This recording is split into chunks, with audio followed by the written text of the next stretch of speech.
¿Qué tal? ¿Cómo les va? Mucho gusto en saludarles. Bienvenidos a esta emisión de jueves de Debate 22.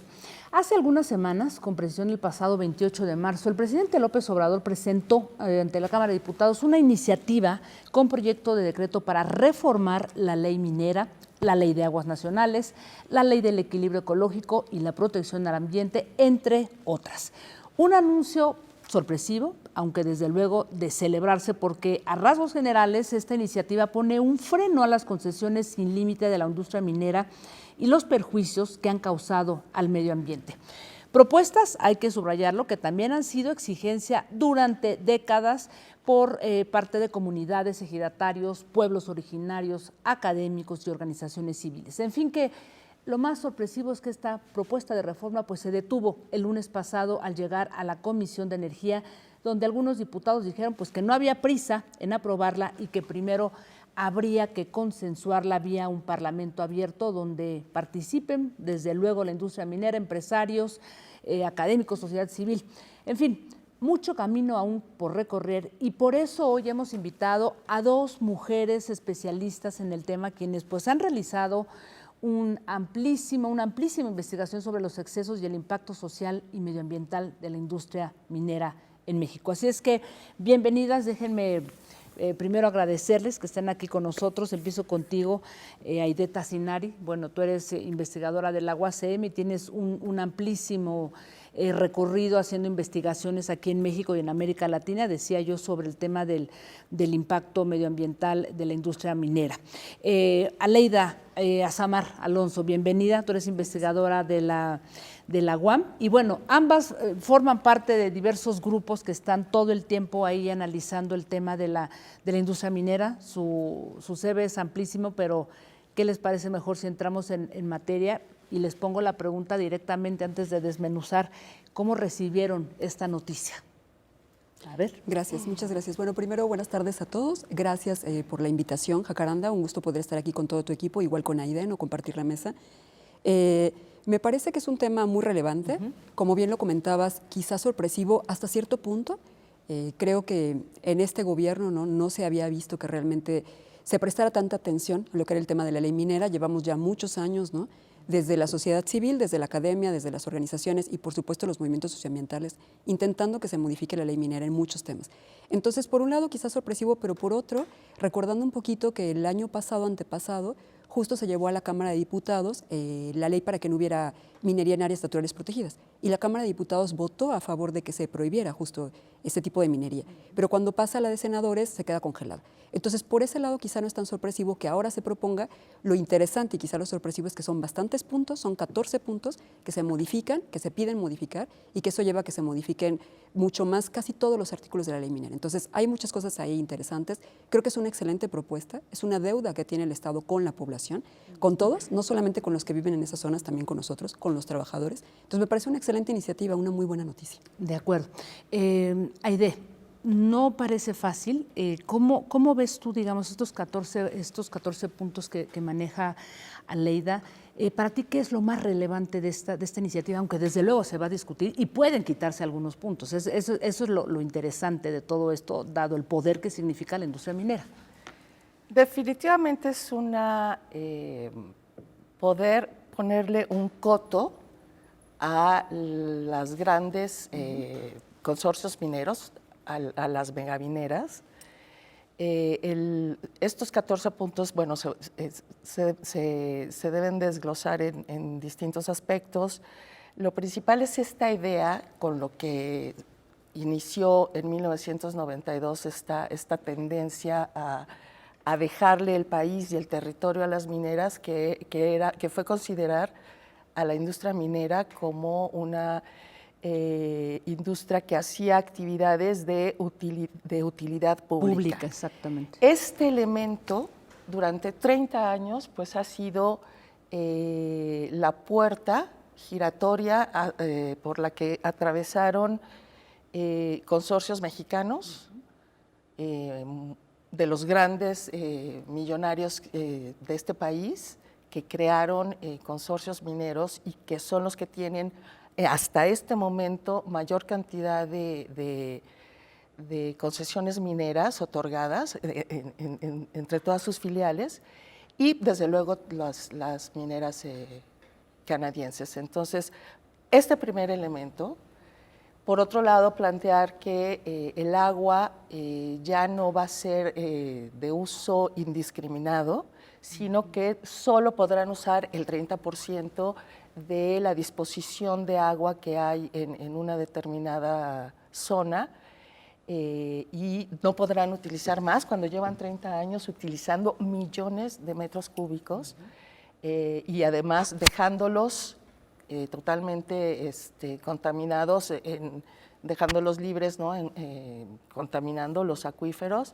Entonces, sí, es considerar, entre otros elementos, el derecho a la salud como un derecho humano, cuando durante 30 años ha habido afectaciones en comunidades que están documentadas, ¿no?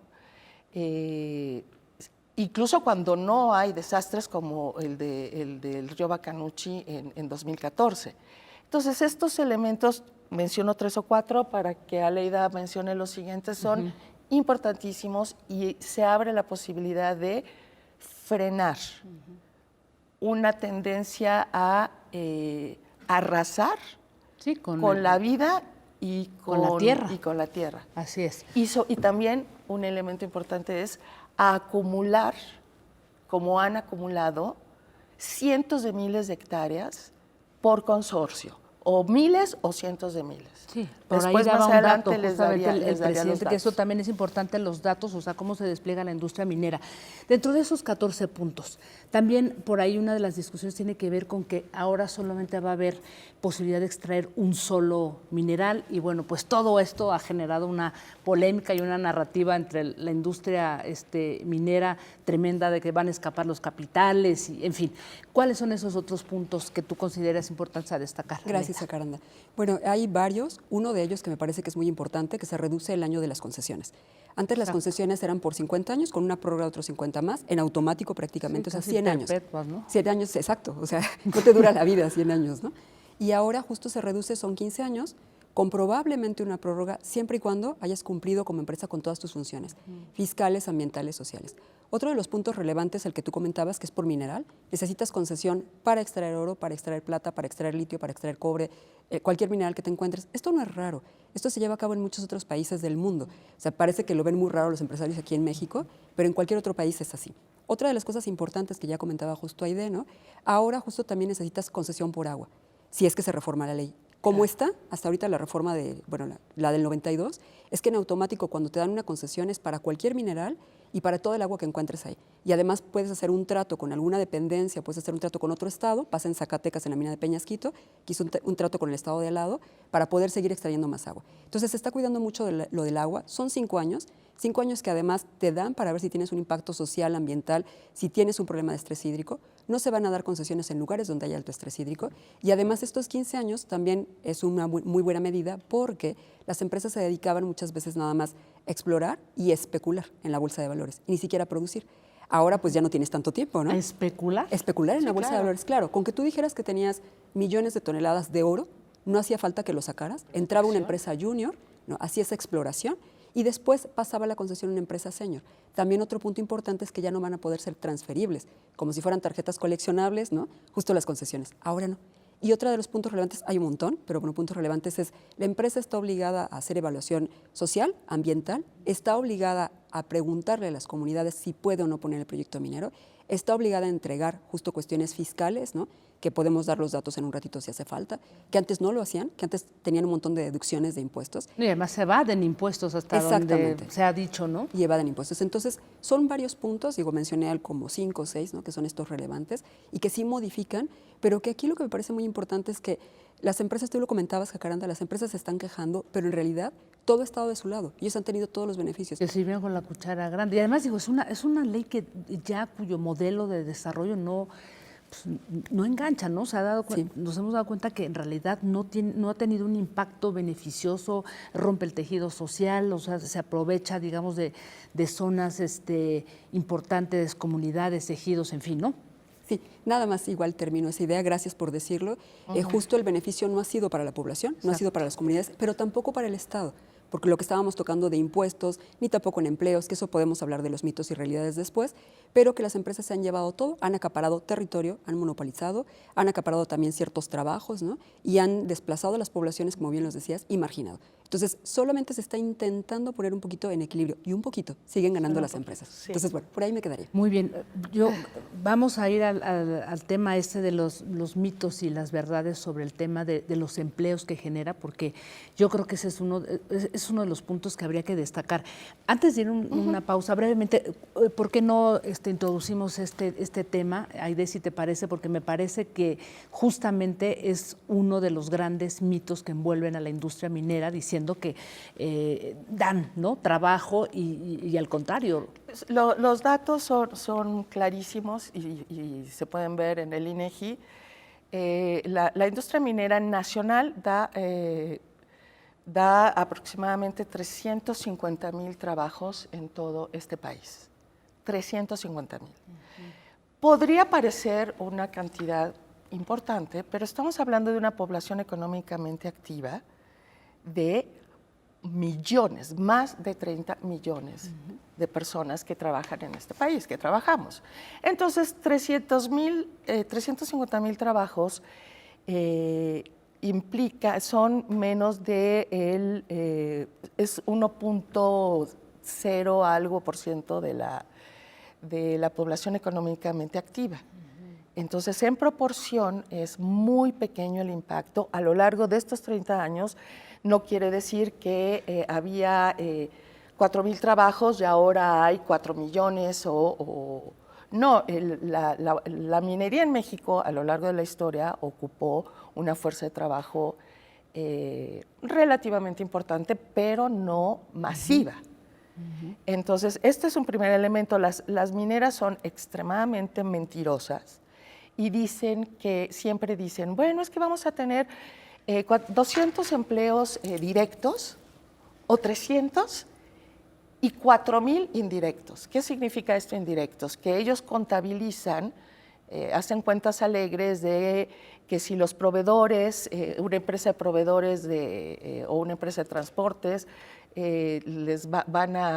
ocupan a tanto número de personas, entonces ellos multiplican y hacen una contabilidad falsa. Es mentira cuando hablan de que los empleos indirectos alcanzan miles.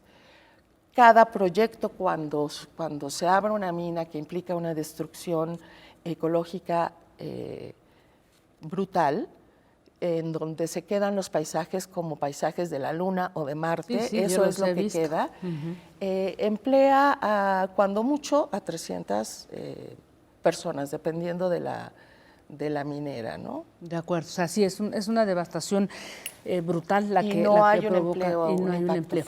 Déjenme hacer una muy breve pausa. A mí me gustaría entrar un poco a la numeralia, ¿no? A estos datos que también yo creo que dan un panorama interesante, ¿no? Por ejemplo, cuánto aportan al PIB, o sea, todo lo que tú decías sobre las cargas fiscales, en fin. Así que vamos a hacer una muy breve pausa y estamos hablando sobre esta iniciativa, reformar la ley minera. Está parada, está detenida, hasta septiembre se retomará, pero creo que es importante saber de qué se trata, cuáles son los alcances y qué falta. Regresamos.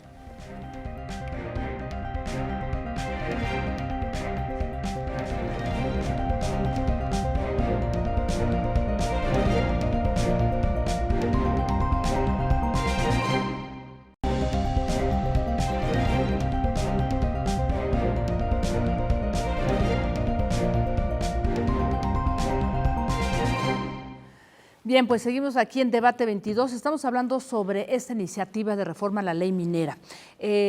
Aleida, ¿qué verdades, qué mitos envuelve esto que la propia industria minera señala cuando dice que al llegar a determinados territorios genera empleos? Ya nos ha dicho Aide que no es real, pero ¿provocan un desarrollo real en esas zonas, en esas comunidades a donde llegan?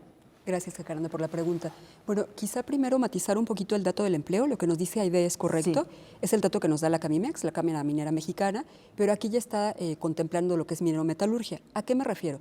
Donde realmente da los empleos, hay muchas ramas de la minería, es en la rama 11, 13 y 14, que son las ramas de extracción y beneficio. Y ahí solamente proporciona alrededor de 100,000 empleos.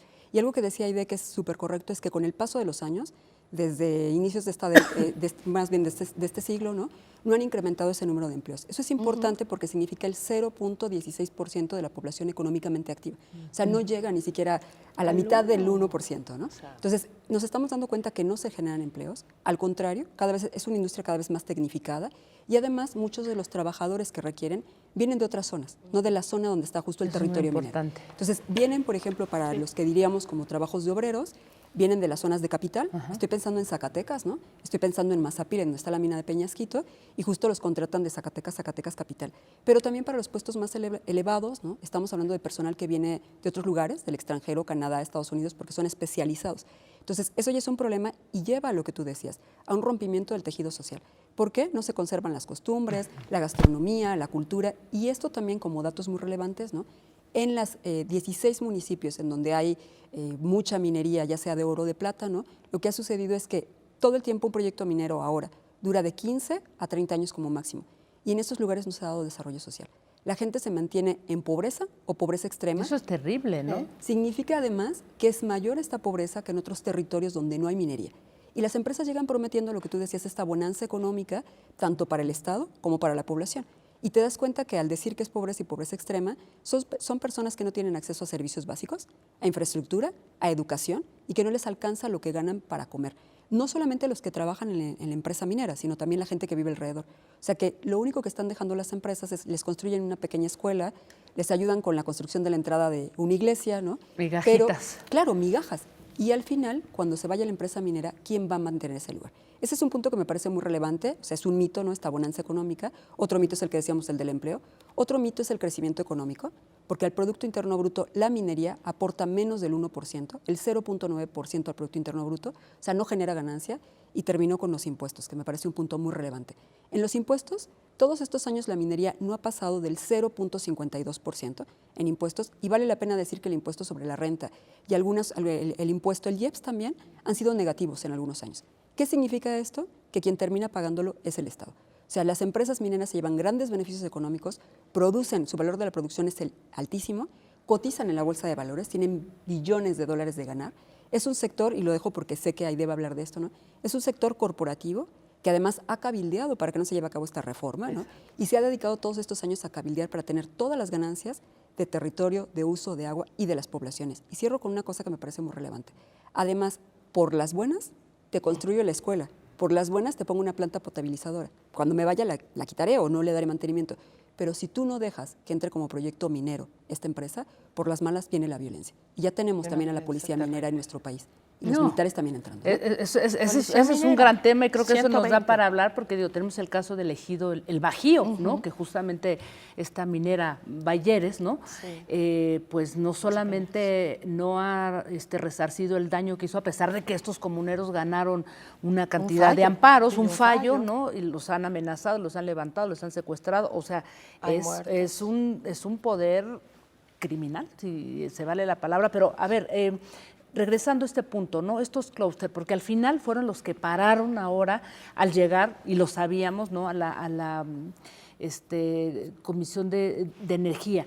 ¿Cómo se maneja este clúster? A mí me parece interesante, Aide, ahora que nos detalles tú esto, parte de tu investigación ha sido en señalar, y creo que eso es importante, tenemos aquí a 3 grandes empresarios mexicanos, porque no solamente son canadienses, estamos hablando de Carlos Slim, Larrea y pues la familia Bayeres, ¿no?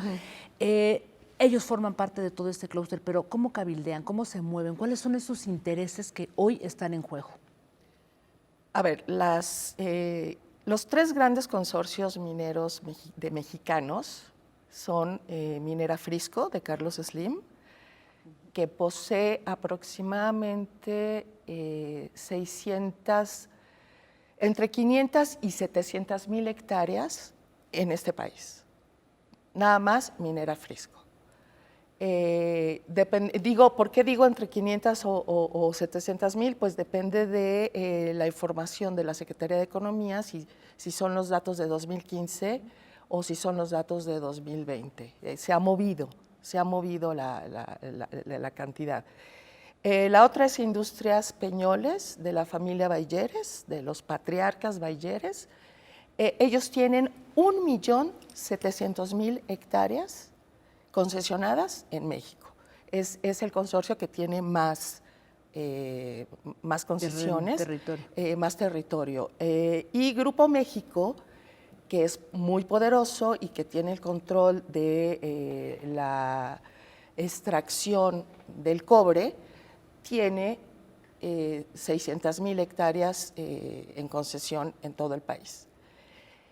Esta acumulación, esta concentración de territorio está dispersa en los estados, en lo que ahora le llaman los estados mineros, sobre todo los estados del norte, y la comparten con las mineras canadienses, que no llegan a semejante cantidad de hectáreas, pero por ejemplo, Can Plants, que es la minera que gestiona Peñasquito, que es la mina en operación más grande del país, la que está extrayendo más oro, plata y que está exportando más, ellos tienen 250,000 hectáreas en concesión. Entonces, todo el tiempo hablamos de una suerte de latifundios mineros, se le podría denominar así. Una nueva forma de latifundio. Con esta idea de esta concentración de tierras en donde, por parte de las mineras, que tiene dos funciones esenciales. La primera es la especulación que mencionaba Leida, porque el hecho de que una minera le den la concesión, inmediatamente lo anuncia en la bolsa de valores y dice: tengo tantos miles de hectáreas y proyecto para los siguientes 5 años tantas millones de onzas de oro, de plata, de zinc, de cobre, de lo que sea. Y eso se juega en la bolsa de valores. Por ello, si queremos explicarnos estos megamillonarios mexicanos que tenemos, los Larrea, los Bayeres, los Slim, una parte de sus grandes fortunas personales obedece a la industria minera, en la que incursionaron en los últimos 20 años. Otros tienen un poco menos, 15, 20 años, o hasta los Bayeres son más antiguos. Bueno, lo del clúster, ¿qué es el clúster? El clúster es la organización de todos los empresarios mineros en un estado. Se autoorganizan, se coordinan y se autodefinen como el clúster minero de Sonora, de Zacatecas, de Durango. Y un detalle más. Cuando el clúster se anuncia públicamente en un estado, tiene ya un control sociopolítico del estado, que es lo que le ha permitido actuar y tener la licencia social de los políticos y de la propia gente, y es lo que les permite actuar sin limitaciones. Déjame terminar, porque tenemos un minuto. Yo quisiera cerrar contigo, Leida, a reserva de que podamos seguir discutiendo este tema, porque pues, va para largo, ¿no? ¿Qué esperaríamos en los próximos meses? ¿Qué llamado, qué hacer frente pues, a este cabildeo que va a estar impresionante, y es muy probable que pues, esa ley se quede parada, ¿no? Ok, muchas gracias por la pregunta, Jacaranda. Me parece muy importante. Primero decir que justo todas estas iniciativas, bueno, la iniciativa, todas las reformas que trae la ley, surgen desde abajo, surgen de las comunidades, los movimientos, acompañados de pues, nosotros académicos, ¿no? Organizaciones civiles. Entonces, es lo que pide la población. No es lo que se me ocurrió a mí como académica, o a Aide, o a ti, ¿no? O como medios de comunicación. Político, no, o a los políticos, es ¿no? lo que está pidiendo la población, ni siquiera para resarcir el daño, porque esta ley no es para atrás. O sea, no es que ahora les vamos a reducir el tiempo a los que ya tienen concesiones, es para adelante. Me parece que es el mínimo derecho que pueden tener las poblaciones. ¿Qué esperaríamos? Que sí se vote, se vota por mayoría. No es necesario que se siga postergando, porque es como postergar todos los daños que ha tenido la población, todos los derechos que debería tener la población, daños a la salud, al ecosistema, a su propio trabajo, ¿no? Ya no hablemos de todo eso desagregado, pero me parece que es muy importante que se vote justo para que se modifique esta ley, para que veamos un poquito de equidad, un poquito de justicia, ¿no? Justo de parte del gobierno hacia la población. Entonces, esperamos que se vote, esperamos que realmente las comisiones, como decías, energía, ¿no? Y todas las demás, se den cuenta de que es un problema social relevante de todos. Y medioambiental. Y medioambiental, ¿no? Natural en todos los aspectos. No es que la minería me queda súper lejos y está en otro estado. Es justo lo que acabas de decir, que es muy importante el medio ambiente. Es un proceso que nos daña a todos, aunque yo no viva ahí cerca. Entonces, esperamos eso, que se vote a favor. Los invitamos a que se sumen justo a la colectiva Cambiémosla Ya, de la que formamos parte y hemos sido también parte de impulsar esta iniciativa. Entonces, esperamos eso, que piensen un poquito con corazón, justo todos nuestros políticos, ¿no? Y que en lugar de pensar por el beneficio económico que bien nos comentaba Aide, y que apoyen justo esta reforma a la ley. Eso esperamos. Pues vamos a estar muy atentas y con la invitación abierta a seguir discutiendo e insistiendo, ¿no? En todo eso, porque creo que nos quedamos con varios temas sobre la mesa. Sí. Muchísimas gracias, Aide, gracias a Leida por estar aquí con nosotras. Un privilegio conversar con ustedes. Gracias a todas y a todos. Recuerden que el programa se sigue transmitiendo ahora vía Twitter, a través de la cuenta de N22 Digital, también YouTube, y nos vemos el próximo jueves. Gracias por acompañarnos.